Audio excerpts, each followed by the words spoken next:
In the bustling halls of one of Brazil's banking titans, Nelson Sakaguchi's phone trilled, a harbinger of golden opportunity. Imagine the governor of Nigeria's central bank, a figure of economic stature, reaching out with a proposition that painted visions of a nation's future so brilliantly it was nearly blinding. He spoke of dreams cast in concrete and steel, an airport of magnificence, of a caliber never before witnessed on Nigerian soil, and all it would take? A mere $242 million. Nelson, with dollar signs potentially ballooning into a $10 million commission dancing in his eyes, was ensnared in the allure of it. London, the city where destinies were often written, became the stage of a high-stakes play that unfolded between him and the alleged Nigerian officials. The governor, his deputy, and an aviation director who masterfully performed a symphony of deception. Every detail clearly orchestrated to pull Nelson into their web. Business plans full of beguiling details and promises of infrastructural wonders unfolded before him. By the end of the meetings, Nelson was sold. They concluded with firm handshakes and an agreement that seemed too good to be true. And that's because it was. Nelson thought he'd hit a jackpot, but he was actually caught in one of the most elaborate cons in history. He wasn't investing in a groundbreaking airport. He'd just been duped out of $242 million by some of the most cunning fraudsters the world had ever seen. This is the story of how a man sold an imaginary airport for $242 million. Emmanuel Nwude did exactly that, orchestrating one of the biggest banking scams our world has ever seen.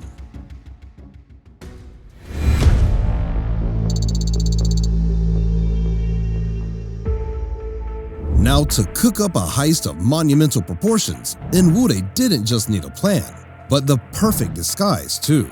So, he slipped into the most conveniently influential Nigerian persona he could find, Paul Agwuma, who just so happened to be the governor of the Central Bank of Nigeria at the time. Quite the daring choice, wouldn't you agree? Now, Emmanuel wasn't just a random guy deciding to pull off a scam. No, he knew the banking world inside and out because he had been a part of it. His previous role as a bank director gave him an arsenal of knowledge, access to crucial documents, and a wealth of connections that made his act as Paul Agwuma all the more convincing. Imagine the levels of charisma and confidence he must have wielded to pull off a scheme of such magnitude, luring his victims into a false sense of security with perhaps a knowing smile and a firm handshake. But every mastermind needs a team, right? Emmanuel gathered around him a gang of accomplices to bring his audacious plan to life. Emmanuel Afolu, Obum Osakwe, Nzaribe Okoli, and the Ikechukwus, a pair of partners in crime. This team, under the umbrella of their new stolen identity, started their grand plan. In the shadows of the early 1990s, a plan of staggering deceit began to simmer, concocted by Nwude and his cabal, all poised to orchestrate a con centered around the sale of one of Nigeria's air travel hubs, the Murtala Muhammad International Airport. Yet, this was not merely a whisper of a sale. It was an elaborate illusion, painted with strokes of credible deceit and artful mischief by Nwude and his cunning accomplices. They dived deep into the shadowy realms of forgery, crafting not only government seals, but also meticulously curating letters of authorization, each piece a crucial stitch in the seamless tapestry of their convoluted scheme. This was not a hasty deception.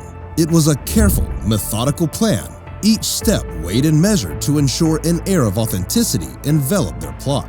Their documents, perfectly counterfeited, were not mere papers, but weapons aimed to pierce the armor of skepticism, luring their unsuspecting victims into a well-laid trap. With every handshake, every exchanged glance, they whispered the promise of a lucrative deal, offering up not just an investment, but a future gleaming with unparalleled potential. And so they embarked, with confidence cloaking their deceitful intentions, on a mission to enchant potential buyers into their narrative. They presented not just papers, but dreams, gilded with the promise of wealth and advancement, carefully veiling the abyss that lurked beneath their woven tale of prosperity.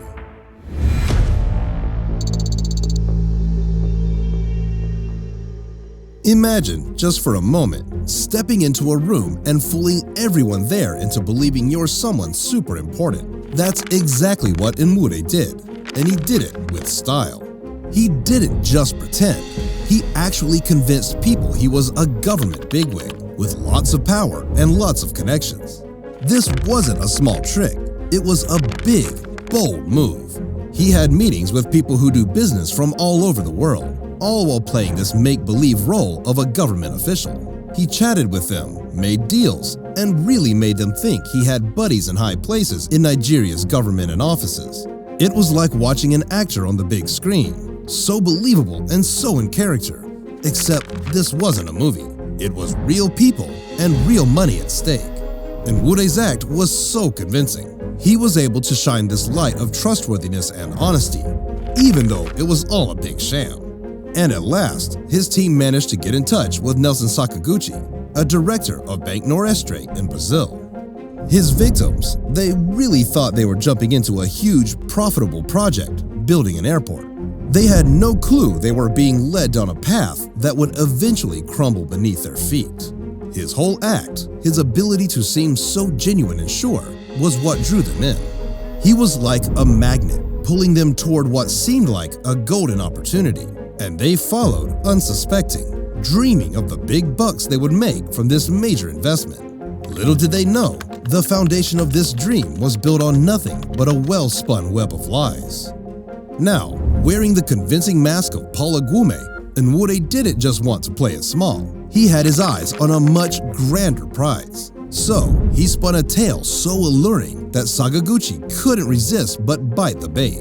The proposition, a dazzling new airport in Abuja, the nation's capital, ripe for investment and posed as a once-in-a-lifetime opportunity. But there was something else that acted as a catalyst for Sakaguchi to fall into the trap. Nwude, in his fake persona finesse, assured Sakaguchi a hefty $10 million commission in exchange for his investment. But of course, the entire plot was built upon a throne of lies, with no airport, no investment, and surely no commission to ever materialize. The numbers involved were staggering to say the least. Nwude, with charm and cunning, managed to wheel a deal of a whopping $242 million. That comprised $191 million purely in cash, with the rest to be paid with outstanding interest over the years of 1995 to 1998. Those digits weren't just numbers on a page.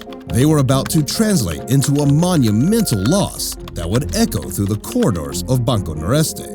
The Brazilian bank director, Sakaguchi, with dreams perhaps of lucrative returns and a legacy interwoven with the infrastructural development of a nation, bit down hard on Nwude's bait. Hook, line, and sinker. He fully embraced the opportunity, blissfully unaware that he had stepped into a pit that would spell a massive loss for Banco Nordeste. And so, with the stage set and the players unknowingly entwined in a high-stakes game of deceit, the echoes of one of the largest scams in banking history began to ripple across continents. Little did Sakaguchi know, the storyline was set to plummet from a dream investment into a notorious scandal, etching all their names into the annals of history.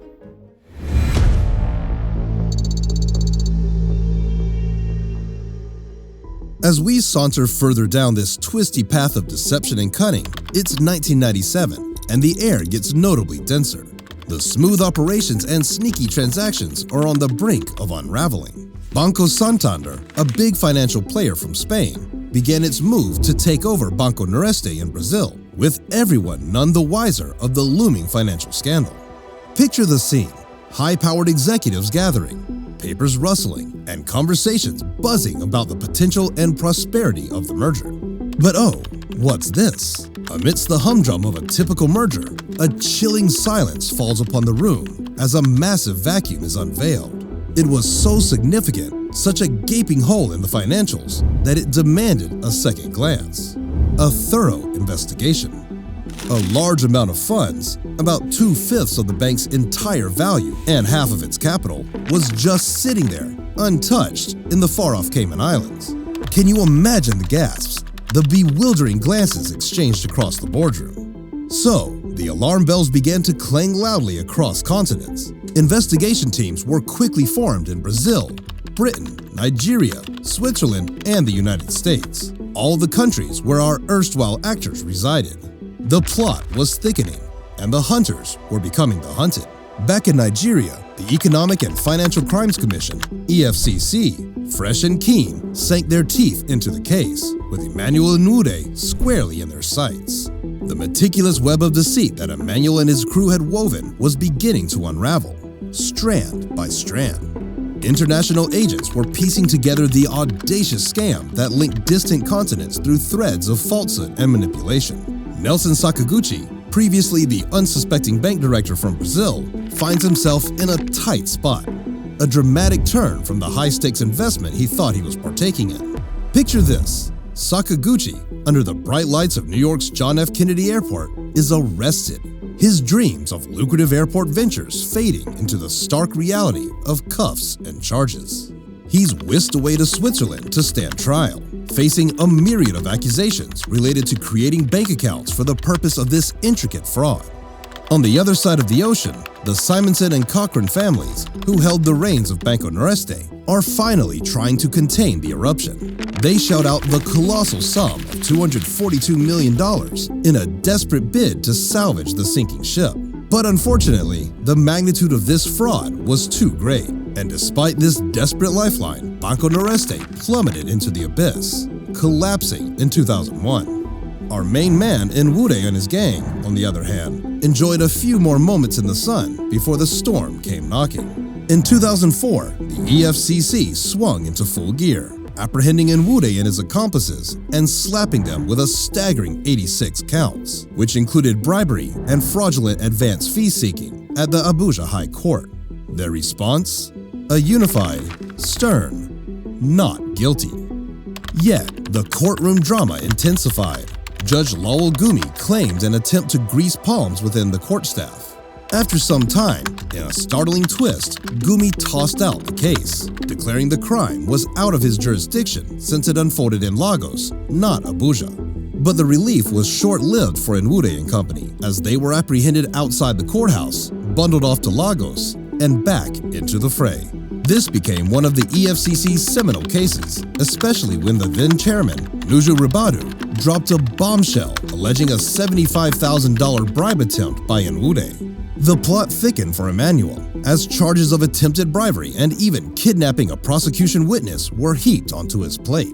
Amaka Anajembe, one of Nwude's partners in crime, ultimately conceded, receiving a 2.5-year prison stint and a repayment order of $25.5 million.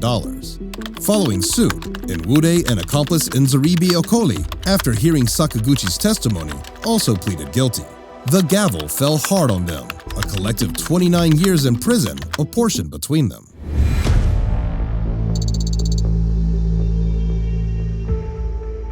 In 2006 unfolded yet another chapter in this labyrinthine tale.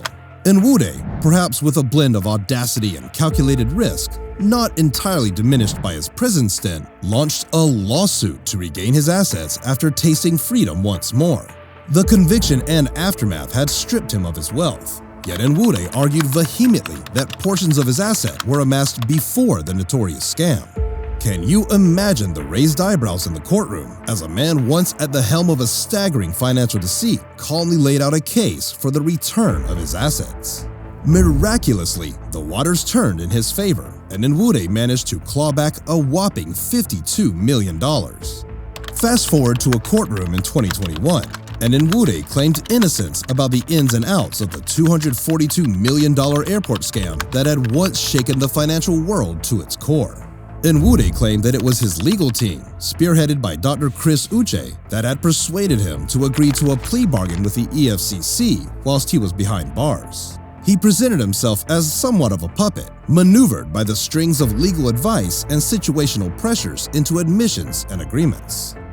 The Emmanuel Nwude scam, a wild rollercoaster of deception, guts, and unforeseen twists, is a story that threads through not just millions of dollars, but the very real lives of people and businesses that got entwined in this grand deceit. Nwude, with his team, did not just tell lies. They painted an entire world that didn't exist and managed to sell it off as a golden opportunity. This wasn't just a lie. It was a masterpiece of deception, a clearly crafted illusion that even the shrewdest of minds fell for. And as for Sakaguchi and Banco Noreste, they didn't just lose money. They lost a dream, a future that was promised to be vibrant and lucrative.